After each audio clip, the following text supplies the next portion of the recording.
नमस्कार, मी सरिता कौशिक. आजचा झिरो आवर परत एकदा खूप वेगळा आहे. सर्व नेते मंडळींनी येणाऱ्या विधानसभा निवडणुका लक्षात घेत दौरे सुरू केले आहेत आणि प्रत्येकाच्या दौऱ्याचा एक फोकस आहे, तो म्हणजे मराठवाडा. खरं तर प्रत्येकाच्या मनात धाकधूक आहे, ती म्हणजे मराठवाड्याचा मतदार नक्की काय करतो, मराठवाडा कोणाला कौल देतो. आणि म्हणूनच आम्ही विचार केला की झिरो आवर आज ग्राउंड झिरो वरून करू, आणि तेही मराठवाड्यातून.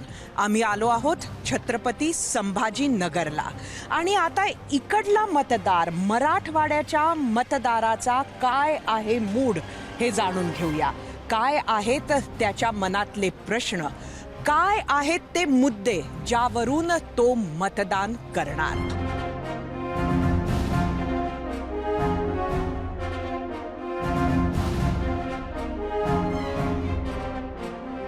जिथे क्रांती होते तो क्रांती चौक. छत्रपती संभाजीनगरचा हाच तो क्रांती चौक. छत्रपती शिवाजी महाराजांचा हा अश्वरूढ पुतळा. आणि इकडनंच साल 2014 मध्ये मराठा क्रांती मोर्चांची सुरुवात झाली होती. मराठा क्रांती मोर्चा, त्यानंतर मराठा आरक्षणाची जी मागणी, आणि आजता गयात जे परिणाम आपण बघतो आहोत या आंदोलनाचे, ते सर्व मराठवाड्यात आहेत. आपल्याबरोबर माझे सहकारी आहेत कृष्णा केंडे आणि संदीप रामदासी. कृष्णा, एकंदरीत मराठवाड्यामध्ये गेल्या काही काळात सगळीच नेते मंडळी येऊन गेलीत. काय नक्की बदललं लोकसभेनंतर या नेत्यांच्या येण्याने? खरं तर मराठवाडा हा आता राजकीय राजधानी झाली आहे राज्याची, कारण की जे काही घडतंय ते मराठवाड्यामधूनच घडतंय. म्हणजे याच क्रांती चौकातून अगदी काही दिवसापूर्वी बच्चू कडूंनी सुद्धा मोर्चा काढलेला होता. आणि आपण जर पाहिलं तर कोण आलं नाही, तर मुख्यमंत्री, उपमुख्यमंत्री आले आहेत, त्याच्यानंतर शरद पवारांचे अनेक दौरे झाले आहेत, पंकजा मुंडे असतील, धनंजय मुंडे असतील, जे कोणी नेते आहेत त्यांनी. राज ठाकरे सुद्धा विसरायला नको, जे घडलं ते पाहता. राज ठाकरेंचा पण निश्चित दौरा इथून झालेला आहे. आणि इथले लोक म्हणजे एकंदरीतच इथले जे लोक आहेत ते इतके नेते येतात, म्हणजे मुख्यमंत्री ते इथे इतक्यांदा येतात, आणि की एकनाथ शिंदे हे महाराष्ट्राचे मुख्यमंत्री नाही तर संभाजीनगरचे महापौर आहेत असं विनोदाने म्हटलं जातं. त्यामुळे ही राजकीय राजधानी आता मुंबईवरनं मराठवाड्याच्या राजधानीत म्हणजे छत्रपती संभाजीनगर आणि संपूर्ण मराठवाड्यामध्ये शिफ्ट झाली.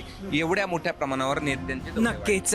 आणि खरं तर आपल्याला हेच जाणून घ्यायचं आहे मराठवाड्याच्या जनतेकडून की या नेत्यांच्या येण्यामुळे, या नेत्यांनी येऊन मतदाराला परत एकदा आपल्याकडे वळवण्याचा जो प्रयत्न केलाय, त्यात कोण सफल झालं, कोणाला अजूनही यश हाती आलेलं नाही.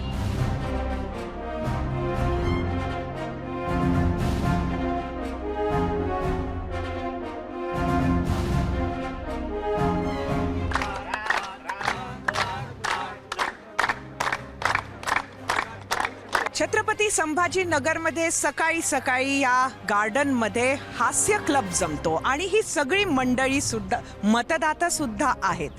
यांना आपण विचारूया की महाराष्ट्राच्या राजकारणाची आजची परिस्थिती तुम्हाला कशी वाटते?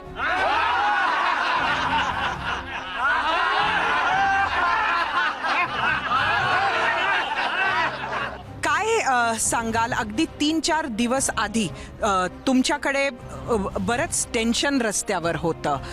काय परिस्थिती आहे? सामान्य भरलेलं आहे, आणि 1500 रुपये बहिणीला देत आहे. इकडं ते रेप होतोय, पूजा, त्यानंतर एक भरपूर विघ्न आहे आपल्या महाराष्ट्रात. नक्कीच.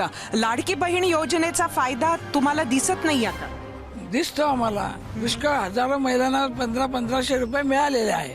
1500 रुपये देत आहेत ते आमच्यासाठी. आमचे जे इन्कम टॅक्स जे भरतात ते पैसे गव्हर्नमेंटचे ते जे जमा करतात ते वाटायला नको पाहिजे होतं, पण ते राजकारण आहे. ते राजकारणमुळे ते 1500 रुपये वाटतात आणि त्यांचा स्वतःचा फायदा करतात.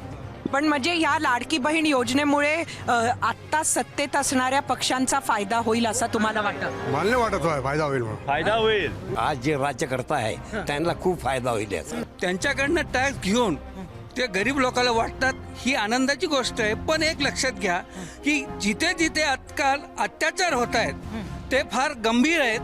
ज्याच्यावर लहान लहान मुलीला बर्दापूरला जे अत्याचार झाले हे खूप चुकीचं आहे. आणि अशा ज्या घटना होतात ना त्यांना सरळ फाशी द्यायला पाहिजे. बदलापूरमध्ये रस्त्यावर उतरलेला जो जमाव होता तो तर आत्ता इथे फाशी द्या असंच म्हणणारा हा जमाव होता. मात्र याचा परिणाम अशा हे जे मुद्दे आहेत याचं राजकारण होतंय कुठंतरी सगळ्याच बाजूनी असं आपल्याला वाटतंय का? ह्या घटना अगोदरही घडत होत्या, पण ह्या घटनाचं जे जसं बदलापूरची घटना त्याचा हे राजकीय फायदा घेण्याचा विरोधी पक्ष 100% प्रयत्न करते.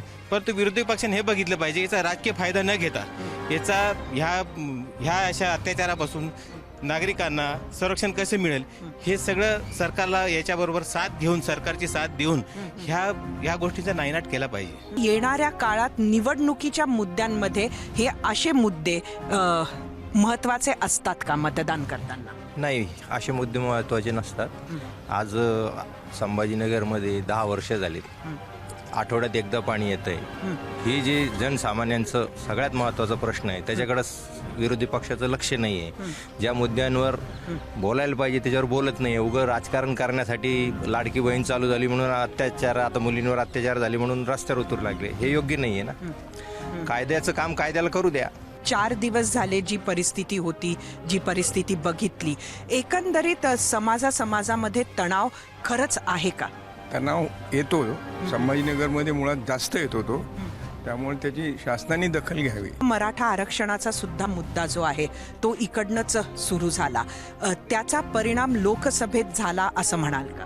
हा, थोडाफार झाला. शेवटी कास्टिझम हे येणारच आहे. यांनी प्रत्येकाने जर कास्टिझमचे मुद्दे आणले तर त्यांची जी कास्ट आहे ती त्यांना सपोर्ट करणारच आहे. ही अशी गोष्ट पाहिजे की प्रत्येकाला जो नियम लागू केलेला महाराष्ट्र शासनाने तोच केला पाहिजे. उदाहरणार्थ प्रत्येकाच्या घरात 2 मुलं आहेत तर 2च मुलं पाहिजेत. कोणत्या जातीचा असो, कोणत्या धर्माचा असो, कोणी असो, नियम हा पक्का केला पाहिजे.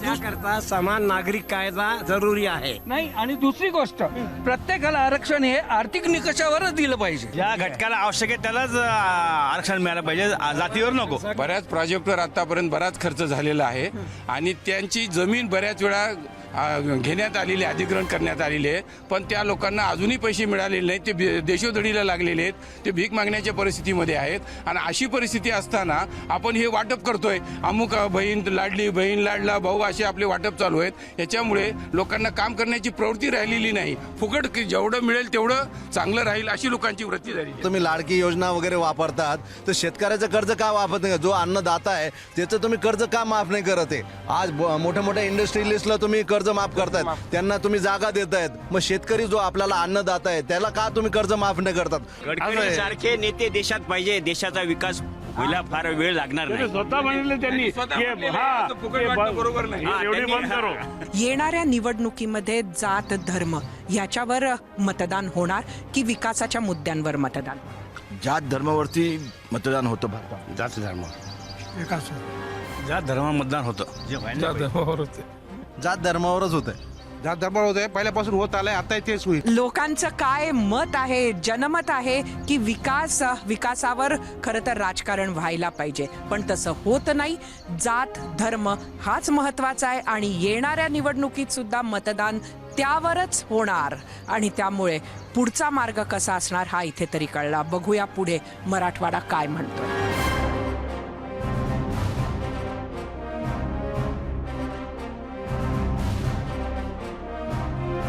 या गावामध्ये प्राबल्य नक्कीच ओबीसी समाजाचा आहे आणि त्यामुळेच लक्ष्मण हाके यांच्या समर्थनात जी मंडळी इथे होती, हे गाव होतं म्हणून इथे आंदोलन शक्य झालं. आपल्याबरोबर माझे सहकारी रवी मुंडे आहेत ज्यांनी हे आंदोलन इकडलं कव्हर केलं. गेले 1 वर्षभर ते अंतरवली सराटीत मनोज जरांगे यांचं आंदोलन सुद्धा कव्हर करत आलेले होते. काय एकंदरीत 2.5 किलोमीटरच्या अंतरावरची जी परिस्थिती आहे ती कशी आहे? इथे आणि तिथे काय सांगशील? खरं तर त्यावेळची आणि आजच्या परिस्थितीमध्ये बऱ्यापैकी फरक पडलेला आहे. मात्र त्यावेळची सिच्युएशन बघता कुठंतरी सामाजिक ध्रुवीकरण त्या ठिकाणी पाहायला मिळत होतं. एक जण आमच्या हक्काचं आरक्षण आहे ते आम्हाला वाचवायचं आहे आणि एक जण जे आमचं हक्काचं आहे मात्र ते जुनंच हक्काचं आहे त्यामध्ये आम्ही आहोत आणि त्यातील आम्हाला सहभाग हवा आहे, आम्हाला त्यामध्ये वाटा हवा आहे. अशा प्रकारची दोन विषमता या ठिकाणी पाहायला मिळत होती आणि 2.5 किलोमीटरचा पल्ला हा फार काही मोठा नाही आहे. आणि अशा स्थितीमध्ये वडीगोद्री येथे ओबीसी आंदोलनाचं स्थळ निवडण्यामागचा हा पण हेतू होता की इथलं सामाजिक भान ओबीसींचं जास्त होतं हे हाकेंना माहीत होतं किंवा त्यांच्या सहकाऱ्यांना.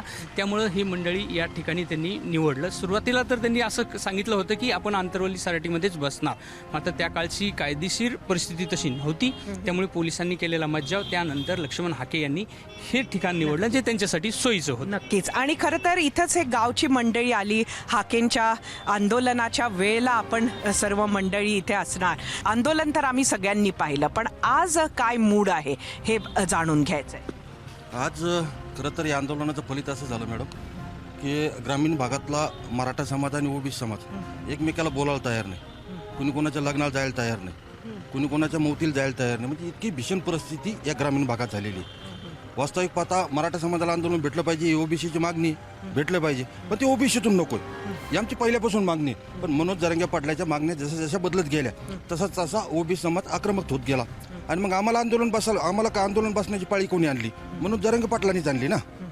मग आमचं प्रशासनाला म्हणणं आहे की त्यांना द्या, त्यांना SC/BC 10% दिलेलंच आहे केंद्राने, मग त्याचा स्वीकार करत नाही. पण आमचे राजकीय अस्तित्व कुठेतरी धोक्यात आणायचं म्हणून जरांगे पाटलांनी घातलेला हा घाट आहे. येणाऱ्या निवडणुकीवर ह्याचा काय परिणाम होईल? येणाऱ्या निवडणुकीमध्ये आम्ही ओबीसी पूर्ण एकत्र होऊन या शासनाच्या विरोधात आम्ही हे करणार. लोकसभेची जेव्हा निवडणूक झाली तेव्हा मराठवाड्यातून मराठा समाज हा एकत्रित दिसला, पण ओबीसी समाजानं एकत्रित मतदान केलं का हा प्रश्न मात्र उपस्थित झाला. ओबीसी समाजाने एकत्रित केलेलं आहे आणि त्याचा परिणाम विधानसभेला दिसून आता. पाटलाला पहिली सभा झाली त्यावेळेस आम्ही सारा गावकऱ्यांनी सहकार्य केलं. त्यांना आरक्षण भेटावं आमचा मुद्दा आहे, ओबीसी कोण नको हे आमचा विरोध आहे. हा त्यांना आरक्षण शासनाने द्यावं, आमचं तसे दशाला तसं ठेवा. विनाकारण फार वाद निर्माण झाला मराठा समाज ओबीसी समाजाचा. पण मग तुमची जी गावं आहेत ती इतक्या जवळ आहे, काय वातावरण होत आहे? वातावरण परिस्थिती ताईट आहे ना मॅडम. कसं राहत आहे वातावरण ताईट आहे, एकमेकाला बोलायला तयार नाही कोणी. हा ओपनचे समाज जवळ ओबीसी जवळ येत नाही, जवळ ओबीसी त्यांच्या जवळ जात नाही. ही परिस्थिती सध्या अशी आहे, परिस्थिती झाली अशी. समाजामध्ये ध्रुवीकरण असं झालेलं आहे का की एकमेकांची कामं किंवा एकमेकांना कॉन्ट्रॅक्ट देणं किंवा एकमेकांच्या उद्योगामध्ये काम करायला जाणं, एकमेकांच्या दुकानांवर काम करायला जाणं हे सुरू आहे का? परिस्थिती सगळेजण म्हणतात ते टाईट आहे, म्हणजे नक्की काय आहे? ओबीसी लोक आपापल्या परीने आपापल्या पद्धतीने काम करतात. कोणी मराठ्यांच्या शेतात जाऊन काम करायला तयार नाही. ही ओबीसीची भूमिका आहे. जोपर्यंत हे आरक्षणाचा तिला सुटत नाही तोपर्यंत हीच परिस्थिती राहणार.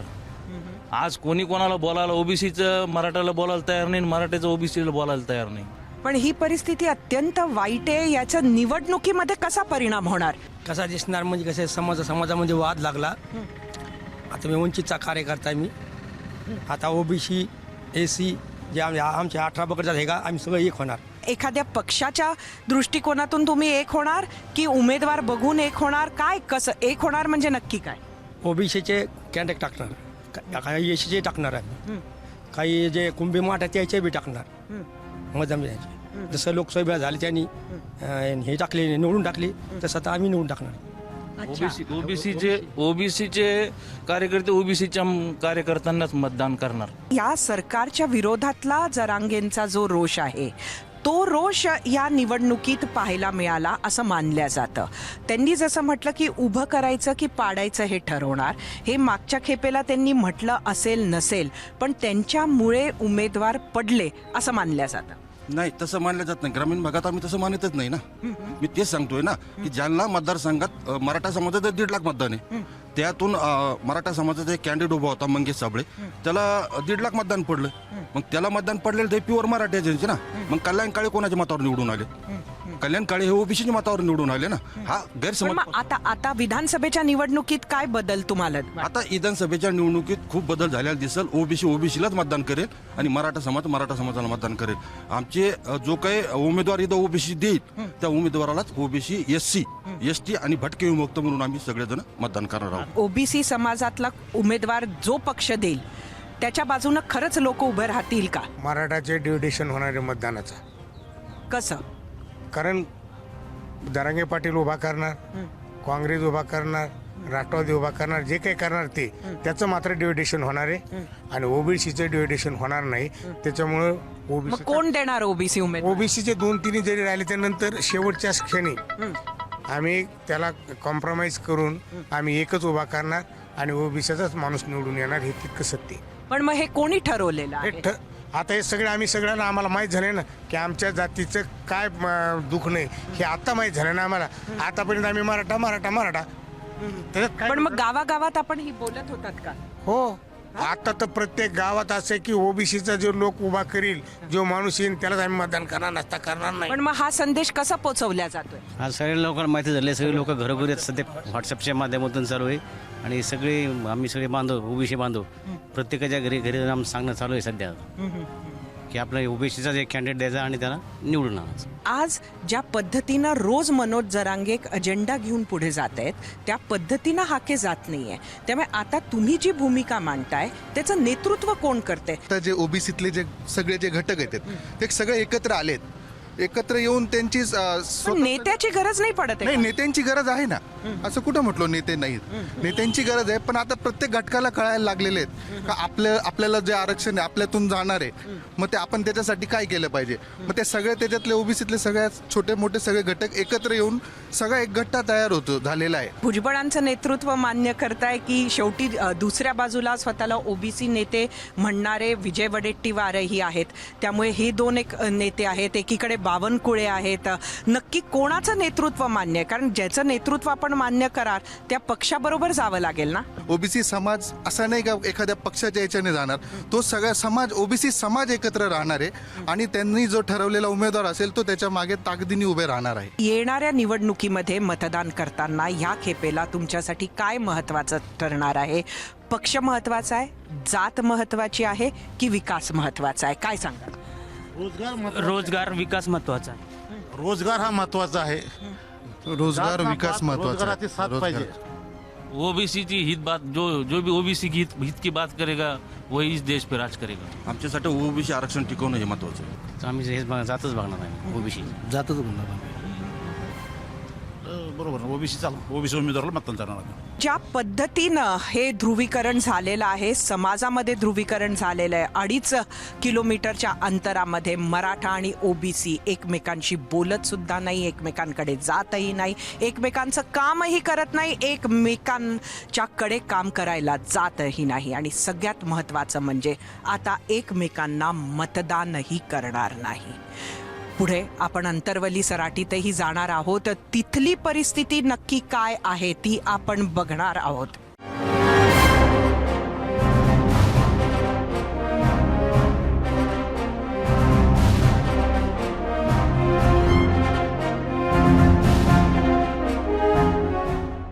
झिरो आवर जो आपण ग्राउंड झिरो वरून करतोय तिथे आपलं स्वागत.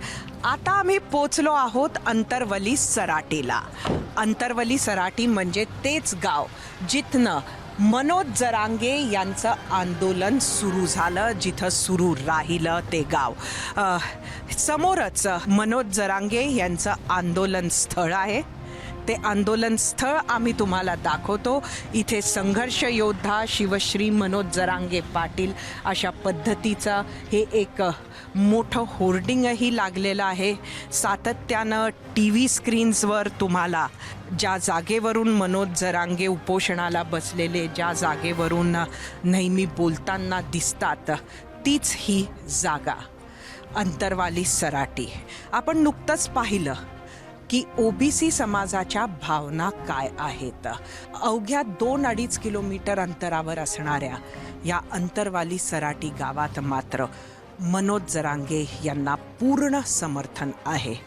मनोज जरांगे हे मात्र आत्ता दुपारच्या वेळेस शेतात सरपंचाच्या घरी बसलेले आहेत आणि आपण तिथंच त्यांना गाठायला जाऊयात.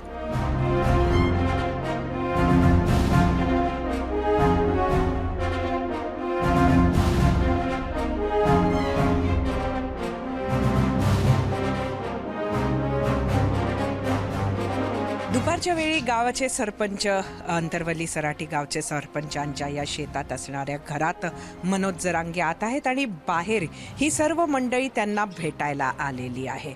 मात्र या खेपेला भेटायला आलेली मंडळी थोडी वेगळी आहे. आपण जाणून घेऊया का आली आहेत हे इथे. आपण कुठनं आलात? निवगा बाजार, तालुका हदगाव, जिल्हा नांदेड. अच्छा, नांदेडमधनं आलात. काय विशेष आलात? उमेदवारी अर्ज देण्यासाठी दादांना. तुम्हाला कोणी सांगितलं? त्यांच्याशी कधी संपर्क केला? कसा केला? 2012 पासून मी मराठा क्रांती मोर्चा आणि मराठा समाजासाठी काम करतो. ज्या वेळेला अंतरावली सराटीमध्ये मी BJPचा पहिले काम करायचो. अगोदर मी तालुका अध्यक्ष होतो 2 टर्म.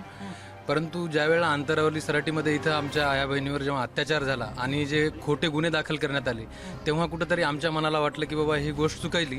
मग त्यावेळेस आम्ही मराठा समाजासाठी काम करायचं ठरवलं आणि मग दादांच्या शब्दाला आम्ही पाळायचो. हिंगोली जिल्हा कळमनुरी मतदारसंघातून उमेदवारीसाठी इच्छुक. मराठा आरक्षणासाठी 3.5 महिने जेलमध्ये होतो. अजून सुद्धा तारखी चालू आहेत. 6 दिवस आमरण उपोषण केलं. म्हणजे तुमची इच्छा आहे की मनोज जरांगे पाटलांनी निवडणूक लढवावी आणि तुम्हाला उमेदवारी द्यावी? जरांगे पाटील ठरवतील तेच, बाकी नाही. आमची इच्छा नाही आहे. दादा जर म्हणतील निवडणूक लढवायची तर आम्ही तयार आहे. दादा जर म्हणतील याला पडायचं तर आम्ही त्याला सुद्धा तयार आहे. दादा ठरवतील तेच धोरण आणि तेच तोरण. म्हणजे मनोज जरांगे पाटलांनी आपले उमेदवार निवडणुकीत द्यावे असं तुम्हाला वाटतं? हो. वडीगोद्रीमध्ये असं सांगण्यात आलं की मराठा समाज एका बाजूला आणि OBC समाज दुसऱ्या बाजूला. ही अपूर्ण ध्रुवीकरण झालेलं आहे आणि OBCचं मतदान आता फक्त OBCंना होणार, असं चित्र दिसतंय. नाही, असं नाही होणार. नाही होणार. भरपूर अशा आहेत की ते जरांगे पाटलांच्या सोबत आहेत, सर्व समाजातले, सर्व घटकात. नाही, बाहेर असं म्हणतात, पण मराठा OBC आमच्या इकडे काही वाद नाही. आम्ही गावगाड्यामध्ये सोबत काम करणारा हा समाज आहे. मराठा समाज जरी मोठा भाऊ असला तरी आम्ही लहान्या भावातील ज्या सर्व जाती आहेत आम्ही त्यांना सोबत घेतो, एका ताटात जेवतो. त्याच्यामुळे हे राज्यकर्त्यांनी वातावरण तयार केलंय, तसं कुठेही नाहीये. आतापर्यंत फक्त राजकीय पक्षानं OBC आणि मराठाचे भेदभाव केला, पण तुम्ही ग्राउंड लेवलला, ग्रामीण भागात जर बघितलं तर OBC आणि ओपन हे आम्ही आमने सामने खांद्याला खांदा लावून वागतो. पण त्यांनी म्हटलं की आता तर कोणी कोणाशी बोलतही नाही, इतकी परिस्थिती गंभीर आहे. तशी परिस्थिती प्रॅक्टिकली नाही ना. ग्राउंड लेवलला जर तुम्ही बघितलं तर ती आमचे भाऊबंद आहेत ना. ग्रामीण भागामध्ये नाही. ग्रामीण भागातच अशी परिस्थिती असं वडीगोद्रीमध्ये म्हटले. संबंध आज चांगले आहेत आमचे. OBC समाज शेतावर काम करायला सुद्धा मजूर जात नाही असं सांगण्यात आलं. नाही, ते आमच्या इकडे शेतावर काम करण्याकरता पण येतात ना मॅडम. एकदम चुकीचं आहे. हा फक्त कोणतरी राजकीय पोळी भाजण्यासाठी हे दुरी निर्माण केली. एक शेतात एक घर आणि एका घरामध्ये असं पडवीत इतके इच्छुक उमेदवार बसलेले आहे. वेगवेगळ्या भागातले उमेदवार एकाच वेळी. कुठल्याच पक्षाचं कार्यालय हे नाही, कुठलाच पक्षाचं चिन्ह इथे नाही, पण फक्त मनोज जरांगे यांच्याकडनं उमेदवारी घेण्यासाठी आज इथे इतकी मंडळी आली आहे. काँग्रेसची आहे, भाजपचीही आहे, ज्यांच्या पाठीमागे कुठलाही पक्ष कधीही नव्हता अशी ही मंडळी आहे. त्यामुळे हा सुद्धा एक महत्त्वाचा बदल आपल्याला मराठवाड्यात दिसतोय. आता मनोज जरांगे यांच्याशी आपण बातचीत करूया. आज सकाळपासून आपण बघतोय कशी मतांतर मराठवाड्यात आपल्याला बघायला मिळाली. संपूर्ण समाज कसा ढवळून निघालाय. काय होणार विधानसभेत याच्या पलीकडचे सुद्धा प्रश्न मराठवाड्यात आज उत्पन्न झालेले आहेत की समाजातली परिस्थिती नक्की कशी आहे. आणि या सगळ्याचा केंद्रबिंदू म्हणजे मनोज जरांगे. आपण मनोज जरांगे यांना भेटायला इथे आलो आहोत. आज आम्ही खास हा जो दौरा काढला मनोजजी, तो ह्याच्यासाठी काढला की मराठवाड्याच्या मतदात्याचा मूड काय आहे हे जाणून घ्यायचा आमचा प्रयत्न आहे. तुम्ही कसं बघता मराठवाड्याच्या मतदाराकडे आज? प्रश्न ताई सगळीकडेच सारखे आहेत. मराठवाडा असो, विदर्भ असो, आमचे दोघांचं सारखंच आहे जवळपास. कारण तिकडेही दुष्काळ आहे, आमच्याकडे दुष्काळ आहे. फक्त एवढाच फरक आहे, त्यांना आरक्षण आहे ना आम्हाला नाही. हीच परिस्थिती कोकण, पश्चिम महाराष्ट्र, उत्तर महाराष्ट्र आणि मुंबईत पण आहे. दुःख सारखे आहेत, परंतु लोकांना आता बदल पाहिजे न्यायासाठी.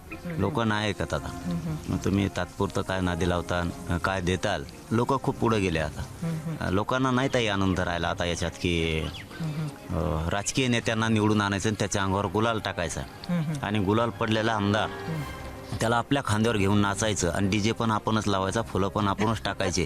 हे लोकांना नको येत आहे आता. आनंद सगळ्यात मोठा असणार आहे गरिबाचा आणि ते माझं स्वप्न आहे की तो आनंद लोकांनी घ्यावा आता, की स्वतःचे लेकरू अधिकारी झाल्यावर त्याच्या आईला आणि बापाला लोक खांद्यावर घेऊन गुलाल टाकून नाचायला लागले, डीजे लावून नाचायला लागले. राजकारण्याच्या पुढे नाचून काय नाही होणार. प्रत्येक वर्षी तेच आश्वासन, तेच विकास करणार म्हणते, तेच पाणी देणार म्हणते, तेच लाईट देऊ म्हणते, तेच कर्जमाफी करू म्हणते, तेच विषय. काहीच बदललं नाही 75 वर्षात. त्यामुळे समाज मात्र यावेळेस मराठा असू द्या, धनगर असू द्या, मुस्लिम असू द्या, दलित असू द्या, गोरगरीब ओबीसी समाज असू द्या, बदल करणार आहे त्यावेळेस. नक्कीच तो बदल आम्हाला सुद्धा येताना दिसला. लोकांच्या मनात हा विषय नक्कीच आहे. पण एक जे वडीगोद्रीत आम्ही आत्ता थांबलो होतो, एक जाणवलं असं की त्यांचं म्हणणं असं आहे की ध्रुवीकरण 2 समाजांमध्ये खूप झालेलं आहे. एकीकडे ओबीसी समाज हा एकत्रित होतोय असं त्यांचं म्हणणं आहे. त्यांना मराठ्यांना आरक्षण मिळावं असं वाटतंय, फक्त ते ओबीसीतून नको असं त्यांचं म्हणणं आहे. आणि एकंदरीत मराठा विरुद्ध ओबीसी असं वातावरण मराठवाड्यात आहे असं त्यांचा दावा आहे. नाही, असं कधीच शक्य नाही. ओबीसी मराठा वाद हे असं असण्याचं कारण नाही. नसतं आतापर्यंत खूप झाला असतं. धनगर बांधवांच्या आरक्षणाला मराठ्यांमुळं कसलाही धक्का लागत नाही, ना एनटीच्या ना व्हीजेएनटीच्या कोणाला. उलट आमचंच म्हणणं आहे की जास्तीच्या सुविधा मिळाव्यात, त्यांचे पोरं नोकऱ्यात जावं म्हणून. त्यांना जर एसटीतून आरक्षण मिळालं तर जास्तीच्या सुविधा मिळतील आणि धनगरांचे पोरं मोठे होतील. आपण जे बोलतो ना बोलताना श्रीमंत श्रीमंत होत चालला आणि गरीब गरीब होत चालला, याला कारणीभूतच आपण आहे. योग्य वेळ आली का आपल्याला कळत नाही गरीब पुढं न्यायचा आहे का श्रीमंत पुढं न्यायचा आहे. काय होते ताई की आपल्याला ही जर मन मोडायची असेल, श्रीमंत होत चाललाय, आपण चूक करतो. मतदानाच्या दिवशी श्रीमंतालाच मतदान करतो, मोठं करतोय. तुम्ही गरीब नाही होणार तर काय होणार. ओबीसींचा आणि मराठ्यांचा कुठे एक तर जातीवाद नाही. आमचं त्यांच्याशिवाय धकत नाही ताई आणि त्यांचंही आमच्याशिवाय धकत नाही. आम्हाला जर अडचण आली, एखाद्या दिवस अडचण, आता आम्हाला 500-700 रुपये पाहिजेत, आम्ही काय देवेंद्र फडणवीस साहेबाला जाऊन मागू शकत नाही तिथं, कारण तिथं पोलिसच मारण्याचं असते. जायचं कवा. आम्हाला एकमेकाला सुखादुखाला गरज लागते, एकमेकाच्या बांधावर लागते, याच्यात लागते. हे फक्त छगन भुजबळ भासवतोय. ना धनगरांचे नेते भासवतेत, ना ओबीसींचे दुसरे नेते भासवतेत. हे फक्त छगन भुजबळ भासवतोय की मराठवाड्यात किंवा महाराष्ट्रात ओबीसी आणि मराठवादी अजिबात नाही, अजिबात नाही आणि कधी होणार सुद्धा नाही. कारण आम्हाला एकमेकात राहायचंय, आम्हाला एकमेकाच्या सुखात जायचं, एकमेकाच्या कधीही होणार नाही. हे फक्त छगन भुजबळ त्याच्या राजकीय स्वार्थासाठी धनगरांचे, ओबीसींचे आणि मराठ्यांचे भांडणं लावतो. हे मूळ कारण आहे आणि त्याला त्याचा राजकीय स्वार्थ साधत. म्हणा त्याला धनगरांना एसटीतून आरक्षण दे, आहे ना ओबीसीचा नेता छगन भुजबळ, म्हणा नाही म्हणत. याचाच अर्थ कळतो की तो किती मनात विदूषक असणारा माणूस. जर तुम्ही उमेदवार उभे केले तर तुमच्या उमेदवारांना ओबीसी समाजातून सुद्धा मतदान होईल असं तुम्हाला वाटतं का? का होणार नाही. कोणासाठी करतो आपण जातीवाद केलाच नाही. मी ओबीसींना एकही ताई दुखवलं नाही, ना दलितांना, ना मुस्लिमांना, ना मराठ्यांना, ना धनगरांना, ना मायक्रो ओबीसीला, ना बंजारा समाजाला, ना कायकाडी, ना राजपूत, ना लिंगायत समाजाला मी कोणालाही दुखवलेलं नाही. पण नेता सोडित नाही, कारण हे कोणाचेच नाहीत. त्यांचे 10-15 नेते असे आहेत की ते वाटोळ करायला निघालेत आणि आमचे 10-15, आमचे काय शान आहेत असं नाही आहे. आमचे भीत आम्हाला याच्या पलीकडे जायचं आणि गोरगरिबासाठी काम करायचं. माझं सरळ म्हणणं आहे. शेतकरी म्हणतोय ना प्रत्येक वेळेस की आपलं शेतीला भाव मिळाला पाहिजे, वीज पाहिजे, कर्जमुक्ती पाहिजे, पाणी पाहिजे. मिळणारच नाही यांच्याकडून, कधीच मिळणार नाही. मग हे जर बदल करायचं असलं ना आपल्याला स्वतःला गोरगरिबाला देणारं बनवलं.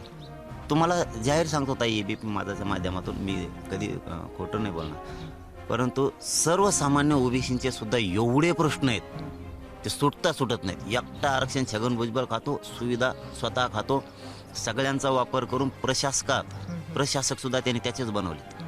बाकीच्या छोट्या जातीचे प्रतिनिधित्व दाखवा मला, छोट्या जातीचं कशात बी दाखवा, प्रशासनात दाखवा, शासनात दाखवा, सरकारमध्ये दाखवा, आमदारकीत दाखवा, कशात पण दाखवा.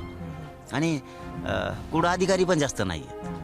मग गरिबाचे प्रश्न आहेतच ना. आपलं म्हणणं आहे की आपण गोरगरिबाचा सत्ता बनू. एकदा विश्वास ठेवा ना, 75 वर्ष त्यांच्यावर ठेवला, कसं काय न्याय मिळत नाही मी बघतो. तुमच्याकडे उमेदवारांची अशी लाईन लागली आहे, काय कसं बघता आणि तुम्ही अजूनही निर्णय घेतला नाही उमेदवार उतरवायचे की नाही? बाबा ते लय भयान काम येत ते उमेदवार मी तर असं वाटतं कुंकडून पडो याच्यात ह्याला फड्यात इतके येतं मरणाचे ते किती किती आले आतापर्यंत? 700-800 तरी आले असते. अरे बाप रे, 700-800 तरी आले असते. आणि आम्हाला असं वाटत होतं मराठवाड्यात सगळ्यात जास्त अर्ज येतील, सगळ्यात जास्त पश्चिम महाराष्ट्रातले अर्ज आमच्याकडे सगळ्यात जास्त पश्चिम महाराष्ट्राचे. नंबर 2ला मला वाटतं मराठवाडा आहे. ते छाननी सुरू आहे आमची. आम्ही त्याच्यावर लोक बसवलेत. मला काय त्यातले जास्त जमत नाही, त्याच्यामुळे आम्ही बी लोक आणलेत. ते बुद्धिमान असणारे लोक आम्ही पण आणलेत आणि ते काम करतायत. पण मग छाननीचा निकष आपण काय ठरवून दिलेला आहे? माझाच निकष सरळ असा आहे की आपण उमेदवार जे अर्ज घेतलेत ते घेणं अपेक्षित होतं, असला पाहिजे, म्हणजे इच्छुक असला पाहिजे एक. दुसरा की सगळ्यात मिळून आम्ही एक देणार आहे, जेवढी इच्छुक आहेत. जर ठरलं तर बचा विषय, बरं आम्ही पाडणार आहेत, कोबा करणार आहेत, हे आणखी पुढचा विषय. ठरलं तर एक देणार आहेत. आणि दुसरी गोष्ट, राजकीय नेते जरी आम्हाला इच्छुक म्हणून मागायला आले, सामान्य शेतकरी आले, तरी त्या मतदारसंघातल्या लोकांना विचारणार आहेत इतकी इच्छुक आहेत यातून कोण द्यायचं.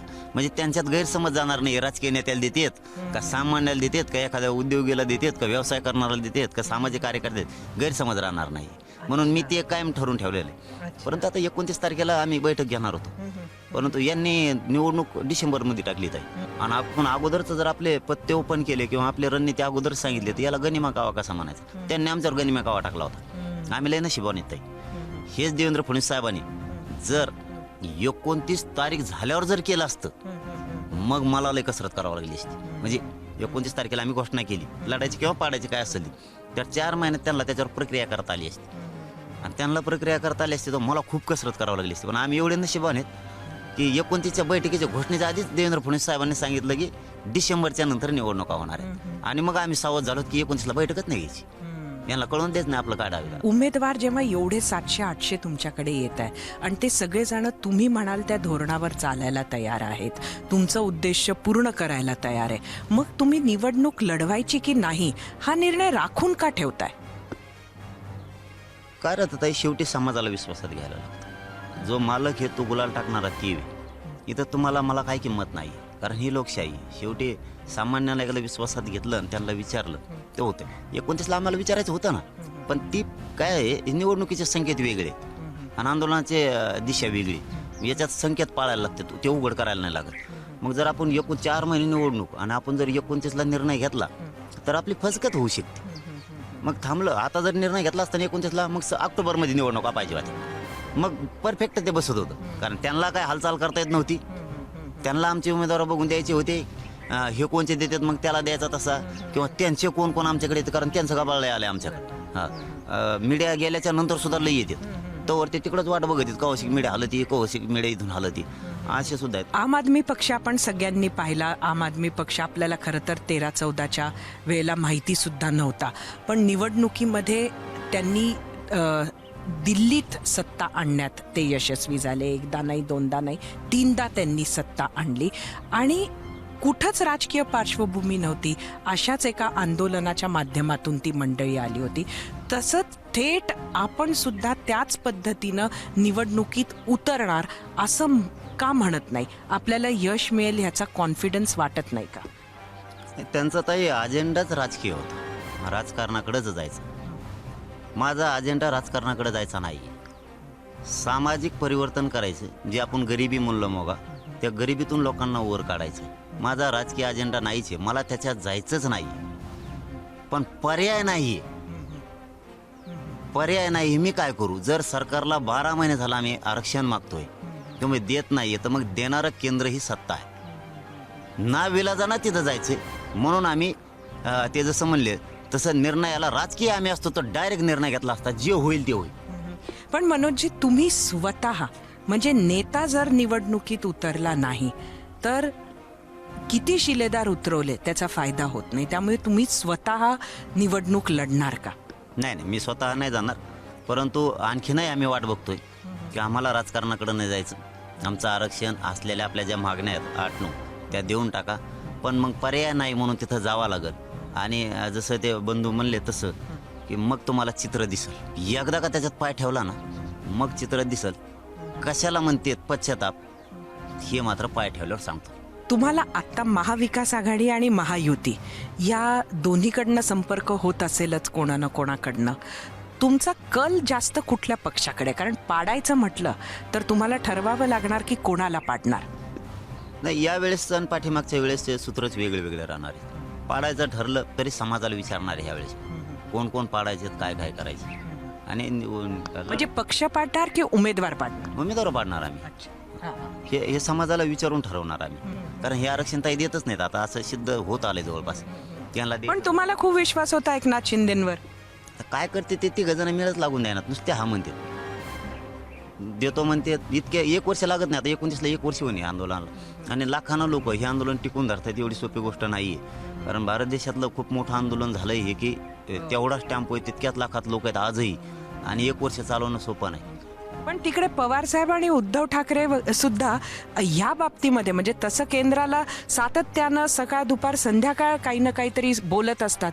पण या बाबतीत केंद्रात त्यांना केंद्राच्या कोर्टात बॉल टाकून दिला. केंद्र जे करेल ते मान्य असं म्हटलंय. त्याकडे कसं बघता? मराठीचं वाटोळं झालं पाहिजे ना, लवकर वाटोळं झालं पाहिजे. ही भूमिका यांची सगळ्याच पक्षाची, नुसती हेच नाहीत.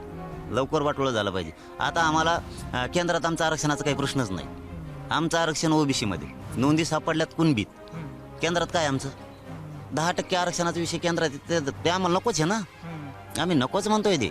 तुम्ही ते दिलं म्हणून आमचं EWS गेलं, म्हणजे आमचं दुहेरी वाटोळं केलंय तुम्ही. त्यामुळे ती मागणीच नाही, आमची ओबीसीतून मागणी. आणि त्याच्यावर ते बोलत नाहीत म्हणून तर यांना मागतो ना आम्ही. ते बोलत नाहीत म्हणून तुम्ही द्या. हे सारखेच एकाच माळीचे म्हणे धीराचे एकमेकाला फोन लावतात वाटतं, सांगतात काय करायचं सांगा. आता हे सारखा निर्णय घेतात दोघं पण. त्यामुळे ज्यांनी धनगराचं पण असंच वाटोळं केलेलं आहे. असंच करून ते काही समाजाच्या तर 3 जाती आहेत, एकच जात असून ते विदर्भात ST म्हणून येत, SC म्हणून येत. उत्तर महाराष्ट्रात खानदेशात ते SC म्हणून येत आणि मराठवाड्यात OBC आहेत. आणि जाती एकच आहे. तीच महादेव कोळीची परिस्थिती तीच इथल्या मराठवाड्यातल्या आणि महाराष्ट्रातल्या आदिवासीची सुद्धा तीच परिस्थिती, राजपुताची तीच परिस्थिती. सत्य परिस्थिती की सगळा खेळ पांगून ठेवला यांनी. मी तुम्हाला आता तुम्ही इतकं 1 वर्ष या वेगवेगळ्या नेत्यांना त्यांच्या धोरणांकडे पाहताय. एकेका वाक्यात मी एक नाव घेते तुम्हाला त्यांच्याबद्दल. तुम्ही त्यांना कसं डिस्क्राईब कराल एका वाक्यात ते सांगा. छगन भुजबळ प्रचंड द्वेष असणारा, मराठा बी आणि OBC साठी. देवेंद्र फडणवीस हे सगळे एकाच माळीचे म्हणी, सगळे. एकनाथ शिंदे एकाच माळीचे म्हणी सगळेच. तुम्ही जेवढे नाव घेता त्यांना हेच सगळे सारखे. शरद पवार एका माळीच्या म्हणी आहेत, ते तर त्यांच्या उलची पुढं. उद्धव ठाकरे एका माळीचं म्हणी म्हणलं मी. हे सगळे सारखे. ते कधीच शेतकऱ्यांचं गोरगरिबांचं कधीच कल्याण नाही करू शकत. अजित पवार ते तर त्यांचे मग ते तर काय मुकादमच आहेत सगळ्याचे. बरं मनोजजी, आपले खूप खूप धन्यवाद. आपण आमच्यासाठी वेळ काढला. तर बरीच उमेदवार मंडळी आपल्यासाठी परत थांबलेली आहे आपल्या भेटीसाठी. येणाऱ्या तुमच्या वाटचालीसाठी तुम्हाला शुभेच्छा.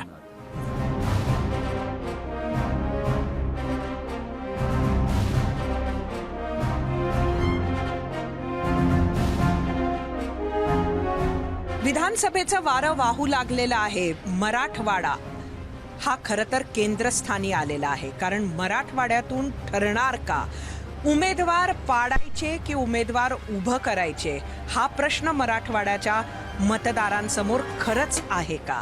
मराठवाड्याचा मतदार लोकसभेत जसं त्यानं मतदान केलं तसंच करणार की ह्या खेपेला काही वेगळं होणार, हे सगळं आपल्याला जाणून घ्यायचंय. आणि म्हणूनच आपण आजच्या 0 आवरमध्ये थांबतो आहोत. मात्र परत भेटूया उद्या मूड मराठवाड्याचा.